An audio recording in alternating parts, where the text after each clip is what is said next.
got out of the rain, and it was back to business as usual in our classroom, where the vibe was, I'll back off of what Mrs. Lebansky had shared earlier, where the vibe was just really good. Kids were excited to be back in class.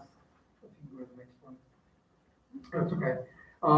We got right to work. We had kids working together. We had former students connecting. We had former principal, Mrs. Cooney, checking in on former students. Yeah, you made it. You didn't know it. I'm surprised. And we had questions being asked. So we got right to work, and it was great. It was a really good opening. So I wanted to share with you some slides for Hopbrook. We had, I was going to say the therapy dog, but no, it's not a therapy dog. The K-9 unit was this day. The K-9 unit welcomed students at Hopbrook School. So you'll see some pictures of students petting a beautiful black lab from the Naugatuck Police Department, and a really friendly officer who was greeting kids as they came in and helping out and saying hello to families. So that was a nice treat for the students at Hopbrook. And this, to me, is my favorite, because what you see behind the masks and you look into the beautiful eyes of these wonderful children is what you see is smiles, excitement to be connected back socially to their friends. We're back in person, and you just see smiles and a couple thumbs up and peace signs. That seemed to be pretty common this year. But this, to me, little collage was really an overall really accurately reflects what the feeling was visiting all of the schools, last week. So I'll transition just for a second and share the data in regard to the opening of school. The first, really all of these bars are leading up to school in regard to the 14-day average of COVID. The going from June to July, et cetera, are yellow. And then right before the start of school, we were at 26.4. The new data came out today. I'll update it like I usually do and send it off to you in a newsletter. And so we end with this slide again, because while I went to that one slide on COVID, this was the vibe and the feeling in all of our schools. It was a good opening. Wasn't a perfect opening. We had transportation issues that first day. We always have transportation issues at the beginning of the school year. People not knowing where they're going. Oftentimes we have parents that'll do something different on the first day, so that is a bit of a change. We had a lot more parent pickups. The torrential rain didn't help. And really what we had is essentially really bad traffic on Rubber Avenue, because we've never had as many pickups at the high school that we have, and we had buses not being able to get into the lot, which sent us. So that aside, our transportation every day since then has gotten better and better, so much so that our buses at the high school cleared in 10 minutes, and it will continue to get better, and should be close to normal, I would say, early next week. So we're looking forward to that. So it's a really good opening. And then if there's any questions in regards to our opening, our return to school. Any questions? Great. Then I'm going to move right into the next agenda item, which is our working draft of our strategic plan. Bear with me while I pull it up here. We have it up there. Great. So our philosophy in Naugatuck is that every learner is empowered through active, equitable, meaningful, and culturally relevant educational experiences that nurture an excitement and capacity for learning. These experiences are developed through a responsive, collaborative, ongoing process of instructional practices that value student voice, high expectations, and innovation. We have a collaborative culture relentlessly focused on the competence and growth of every student, every teacher, and every leader, so that all students will demonstrate academic, cultural, and social emotional competence. Together, we ensure that our schools are safe, engaging, and happy communities where each and every child develops into the vision of the graduate. We lead our strategic plan into our 4 priority areas, which are not unlike priority areas that we've had in the past. First one is academic excellence. Second one is culture and climate. Third is systems for student success. And fourth is talent development. You'll notice under each priority, there's a statement such as an academic excellence, a community that expects all learners to demonstrate competence, engage in deep and critical thinking, and apply their learning to contribute to improving our world. Underneath And within each, we have action steps. And the action steps are again, the actions that we're gonna take over the course of this year and next, and perhaps next. Most of those, if not all of those, but the majority of those action steps were shared with you in the context of us sharing the ESSER grant, the ARP grant. A lot of those things, they're interrelated. What you'll also notice, and what's a little bit different in the structure of this, is that under each priority, there's an equity emphasis. Equity is at the heart of what we do. It's providing each and every student what they need to be successful so that they can have opportunity to thrive. That's our job. Our job is to focus on each and every student and create the conditions so that each and every child will thrive. And we're going to relentlessly pursue that. So equity is all of our work. It's not just the work of our DEI position. As a matter of fact, one of the things that I had to ponder deeply in hiring and posting for and bringing to the board the notion of having a DEI director is in fact that I didn't want people to think that it was the work of any one person. We needed someone to spearhead our issues, and we needed an expert in the field, but equity is all of our work. So you'll notice that it's embedded in each and every academic area with the one line in regards to the equity emphasis.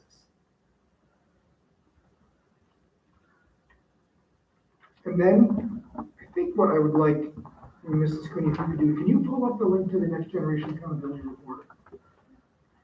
So this is a working draft, and I think it's really important to know that it's a working draft given the current context. There's an opportunity, obviously, for sharing it with the board for feedback. You can email me, and we can put it on subsequent agendas to receive some feedback also. Oh, is it not working? Yeah, it wasn't working for me either. Okay. Oh, and site is down for maintenance. Down today. Excellent. That's right. September 9th. It was up, well, yesterday or earlier. No, that's okay.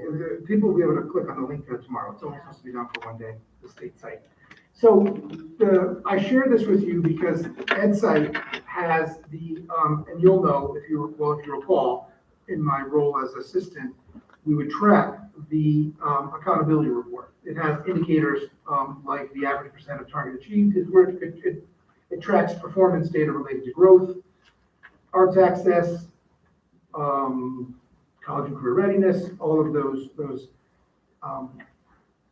and we hopefully will get back to having an accountability report and data that populates the accountability report that is pertinent to our work, right? So I share that with you leading into our goals. I think it's really important to know that the goals that we're developing are going to evolve, that we can't solely rely on the data that we have from assessments that were administered amidst the pandemic, and that we essentially, given everything that we have been through as a school district, as a state and a nation, are establishing new baseline data, and will continue to have goals evolve using that data.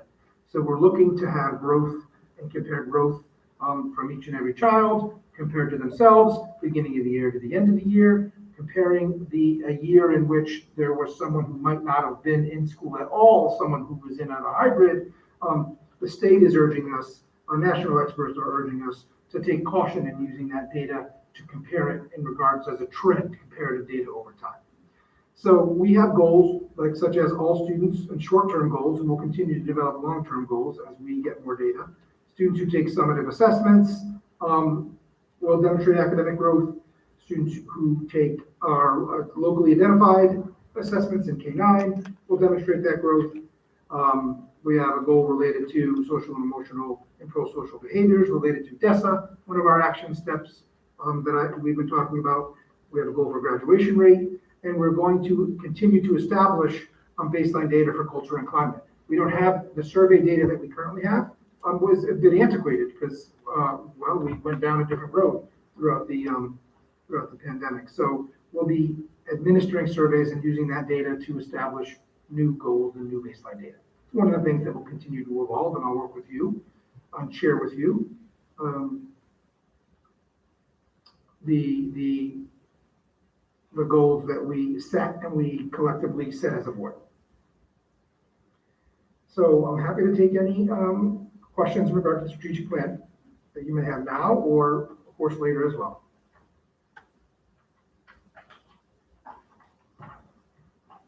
Any questions for the superintendent? Okay. Seeing none, thank you very much, Superintendent Montini. So then we will move into our monthly reports. Our first monthly report is our student representatives report. I will turn it over to Josephine Tenzin. We're almost through the first fully in-person week of the school year. Already, students are welcoming this return towards pre-COVID times and other new normal. Good evening, everyone. Clubs are restarting for the school year, and the class of 2022 has hosted their senior sunrise event to raise school spirit.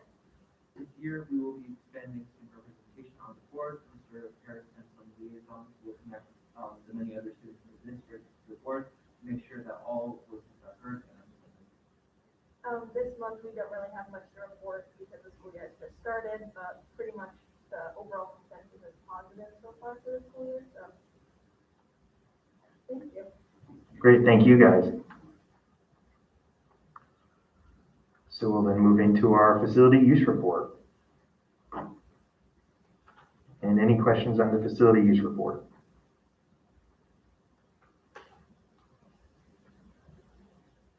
Seeing none, we'll move on to the human resources report. And are there any questions on the human resources report? Seeing none, we'll move on to the enrollment report. Are there any questions on the enrollment report? Chris, can you just give us a quick update on this? The enrollment report, yes, I'm actually going to refer to, I prepared a big memo for you. So we have the school transfer request memo for you. Thank you. And you can see we had 51 requests from families to attend other schools, and 3 of which we were not able to approve due to class size, as we're trying to keep our class sizes lower so that we can maximize our social distancing. And It looks as though the change really was negligible. correct. The range was a -5 to a +12.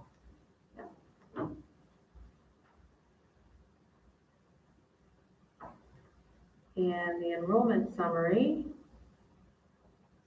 So you'll see that I summarized for you on page 2 that our total district enrollment increased by 41 students. So nothing terribly significant, typical from the previous year, actually.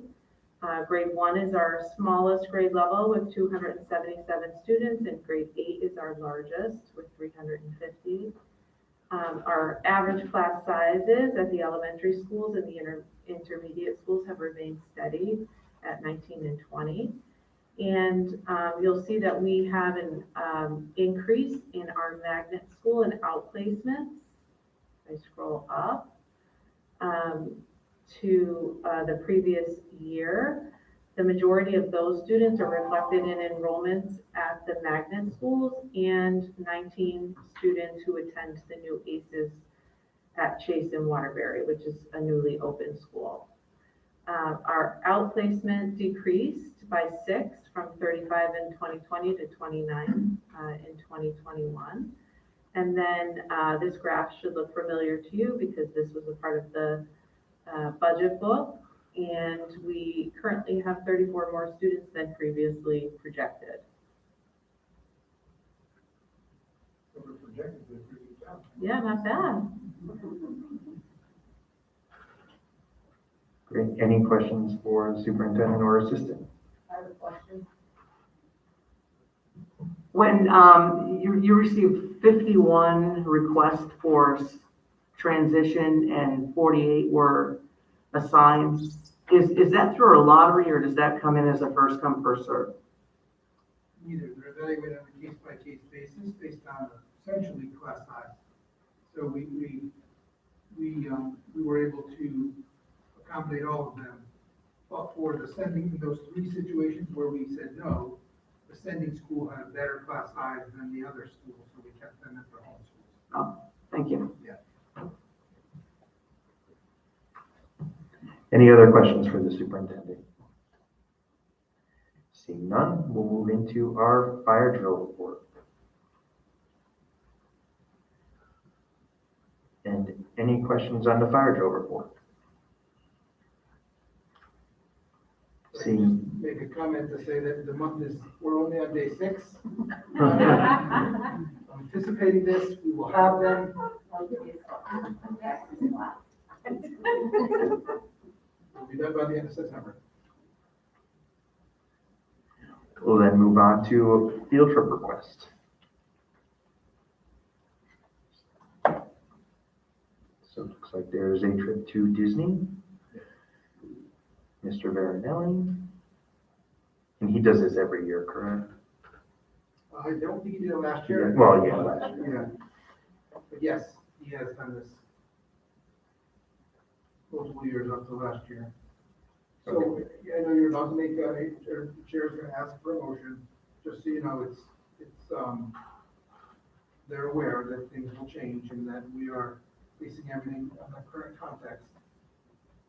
And we check into, so they know that it could be canceled at any minute. It's all based on the prevailing, guidance. So could I have a motion to approve the out-of-state field trip? I'll make the motion. I'll second it. We have a motion by Jay and a second by Jim. Any discussion? Seeing none, all those in favor? Aye. Any opposed? And any abstentions? That motion passes. We will then move into new business. Our first new business is our Food Service Management Search Committee. Bernice? Yes. Okay. So you may remember that I came to you last.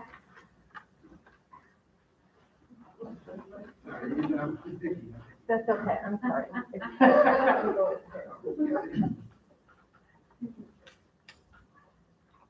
Okay. You may remember that I came to you last year at the same time, explaining that we were going to go out to bid for our food service management company. Last year, it was our turn. And I asked for a representative. We need a representative for the board to serve on the search committee. And Marilyn, graciously accepted. However, the state gave us a reprieve last year because of everything that was going on. They felt that it wasn't fair to have food service management companies come out, make a bid. They couldn't forecast what was going to happen. They couldn't come visit all of the schools and all of the cafeterias. So they gave us a reprieve from last year, and we were able to extend our contract 1 year. The reprieve was only for 1 year. We have to go out for bid this year. So I'm again asking for a representative from the board to serve with us on the selection committee. Thank you.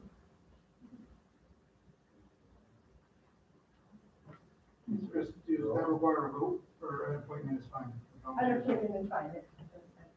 Okay, so Marilyn will serve as our representative for the Food Service Management Search Committee.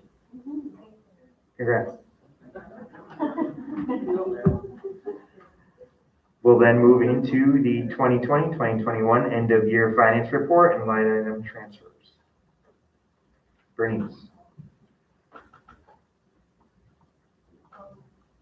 So we filed our end of year report with the state, our EFS filing, and what you have in front of you is how we ended up with our line items. We did have a finance committee meeting last night, and we did review this with the board finance committee. We ended up the year even with the budget. I just wanted to let everyone understand that in the budget there was a $900,000 contribution from the borough to help us with our health insurance expense. We did end the year in a favorable position of approximately $780,000, and the borough only contributed $117,000 to our health insurance. So that is how we ended up even. You may recall that throughout the year, I kept forecasting that we were going to end up in a favorable position. We did end up in a favorable position, and so the borough was was able to provide less for our contribution. And we primarily ended up in a favorable position because we had a large credit from Anthem for our health insurance costs because of overbilling, and we also had a reduction in the required contribution we had to make for our dental expense. So those were the two largest items. So at this time, we are asking for two line item transfers. One is a transfer from salary to purchase services and supplies in the amount of $500,826.84, and from benefits to purchase services in the amount of $285,059.63.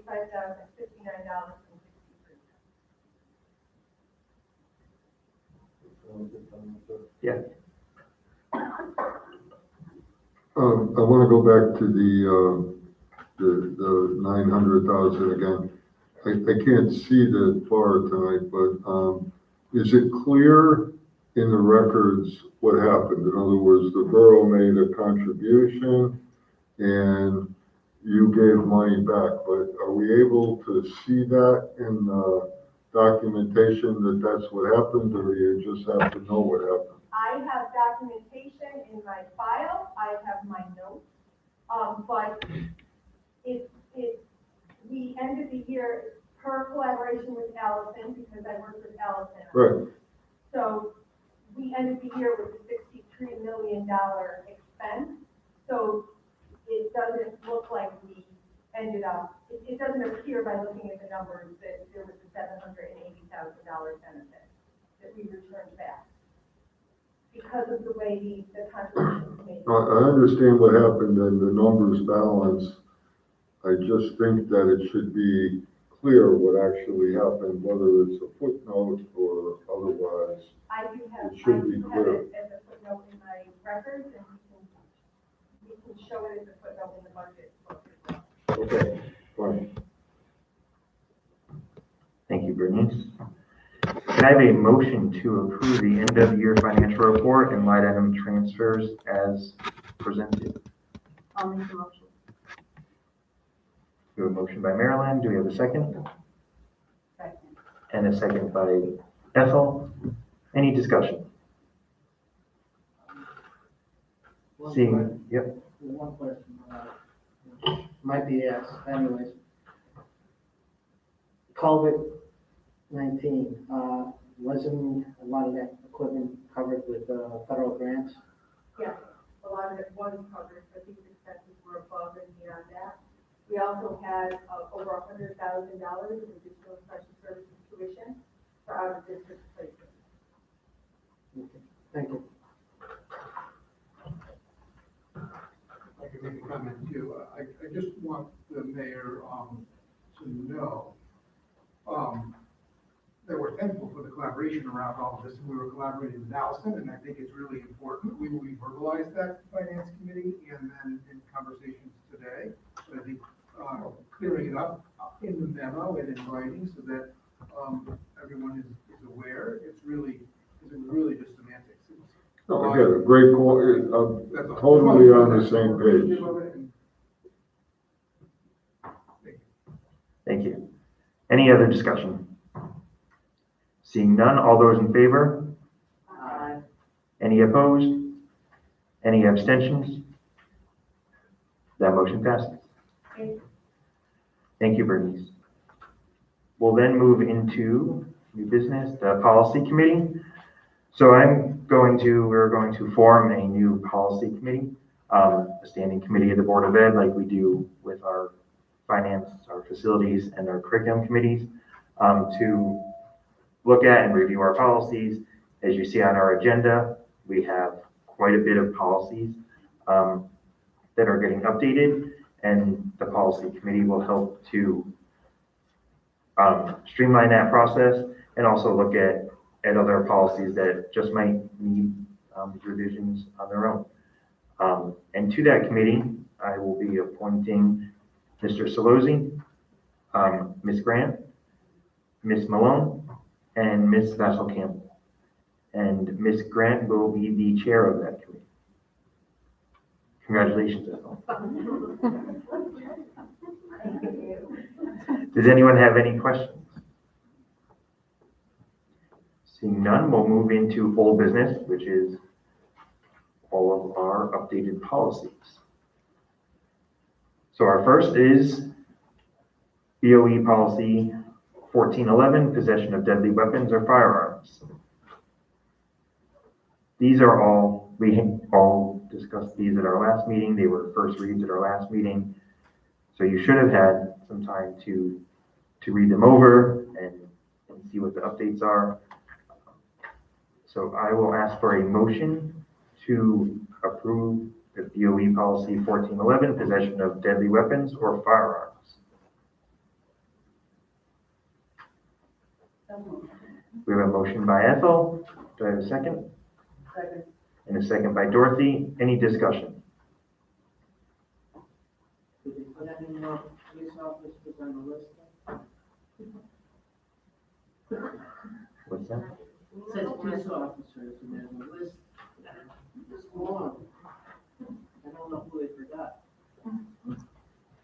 2 years from now, when we update it, there'll be a new one. Yeah. Unbelievable. And any other discussion? All those in favor? Aye. Any opposed? And any abstentions? That motion passes. We'll then move on to BOE policy 1211 and 1211R, volunteers and volunteer administrative regulations. Can I have a motion to approve that? Motion. We have a motion by Dorothy. Do I have a second? Second. And a second by Jim. Any discussion? Seeing none, all those in favor? Aye. Any opposed? And any abstentions? That motion passes. We'll then move on to BOE policy 4115, athletic coaches evaluation and termination. Can I have a motion to approve this policy? I'll make that motion. Motion by Jay, second by Marilyn. Any discussion? Seeing none, all those in favor? Aye. Any opposed? And any abstentions? That motion passes. We'll then move into BOE policy 4400 and 4400R, employee use of district computer systems and administrative regulations. Could I have a motion to approve that policy?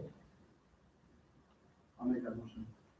Motion by Jay and a second by Jim. Any discussion? Seeing none, all those in favor? Aye. Any opposed? And any abstentions?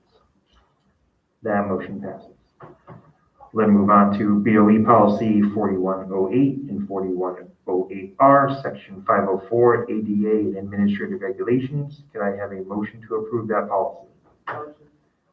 Motion by Dorothy and a second by Marilyn. Any discussion? All those in favor? Aye. Any opposed? And any abstentions? That motion passes. Move on to BOE policy 4600, reports of suspected abuse of neglect of children or sexual assault, and appendix A, B, C. Can I have a motion to approve that policy? So moved. Motion by Ethel, Second. second by Dorothy. Any discussion? All those in favor? Aye. Any opposed?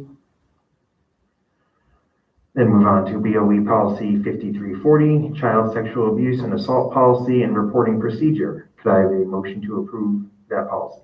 So moved. Motion by Ethel, second by Marilyn. Any discussion? All those in favor? Aye. Any opposed? Any abstentions? That motion passes. Then we have BOE policy 5125, confidentiality and access to education records and administrative regulations. Can I have a motion to approve this policy? Motion. Motion by Dorothy and a second by Marilyn. Any discussion? All those in favor? Aye. Any opposed? Any abstentions? That motion passes. Then move on to BOE policy 5270, field trips. Could I have a motion to approve this policy? Make a motion. Motion by Jay, a second by Marilyn. Any discussion? All those in favor? Aye. Any opposed? Any abstentions? That motion passes. We'll then have BOE policy 5320 and 5320R, health assessment screenings and oral health assessments and administrative regulations. Could I have a motion to approve this policy? Motion. We have a motion by Dorothy and a second by Marilyn. Any discussion? All those in favor? Aye. Any opposed? And any abstentions? That motion passes. And our last one is BOE policy 6625, IDEA alternative assessments. Can I have a motion to approve this policy? Motion. Motion by Dorothy, a second by Jay. Any discussion? All those in favor? Any opposed? Any abstentions? That motion passes. Good job, guys. We'll then move into communications, board communications. Does anyone have any communications to report? Just kind of a note that the Tim Walsh fundraiser is on Sunday. We also have the Citizen of the Year Awards coming up on the 19th. And Keep Being Awesome is for the 22nd. So busy times. Thank you for those updates, Dorothy. Any other communications? Seeing none, we'll move into committee schedules. As you'll see in board docs, the schedules for the curriculum committee, the finance committee, and the facility committee are there. Looks like we have curriculum committee on September 30th, December 16th, and April 28th. The finance committee is going to meet. We met last night. We'll meet again December 7th, January 25th, February 8th, and March 1st. And last is a facility walkthrough, which we had a walkthrough today through the high school, which was looking good. And then October 19th at Hop Brook, November 9th at Hillside and Salem, December 7th at Maple Hill, January 7th at City Hill, February 8th at Andrew Ave, March 15th at Western, April 8th at Central Ave, and May 6th at Cross Street. Good job, guys. Thank you for scheduling those. I asked you guys to schedule them. And then Ethel will soon be developing the schedule for the policy committee. Jeff, just one comment on curriculum committee. The 30th is a fixed date. Okay. But the following 2 dates are tentative because we don't know what schedules are going to be like after November. Yep, absolutely. Thank you. That's a good point, I guess you could say that about. About each committee. Definitely said about curriculum, and that goes back to all of the committee schedules, but. Yep. If any changes, we'll Communicate. yeah, communicate in the middle. Any other questions on that? Seeing none, we'll move into adjournment. Could I have a motion to adjourn? Motion to adjourn. Motion by Dorothy. Second by Marilyn. All those in favor? Any opposed? We're adjourned.